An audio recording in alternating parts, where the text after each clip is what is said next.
औरंगजेबाबद्दल उभ्या महाराष्ट्रात नाही, हिंदुस्थानात कुणालाही अभिमान वाटत नाही.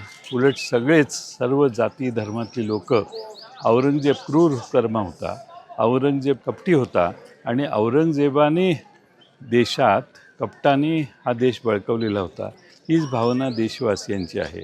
आणि म्हणून तो कुठल्या धर्माचा आहे, कुठल्या जातीचा आहे यापेक्षा 18 पगड जाती घेऊन महाराजांनी जसा स्वराज्याचं रक्षण केलं, स्वराज्य निर्माण केलं, त्याच पद्धतीनं छत्रपती संभाजी महाराजांनी स्वराज्य 8-9 वर्ष लढवलं. औरंगजेबासारख्या 5 लाख लोक घेऊन आलेल्या फौजेला त्यांनी तोंड दिलं.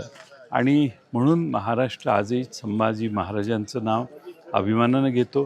त्यांच्या बलिदानाला आजही महाराष्ट्रातले लाखो तरुण आज मुजरा करतात आणि त्याच अभिमानाने, त्याच बाणेदारपणाने आपल्या जीवनात त्यांना आदर्श ठेवून काम करण्याचं शपथ घेतात. या बहादूर गडाचं, या धर्मवीर गडाचं हेच मोठं वैशिष्ट्य आहे.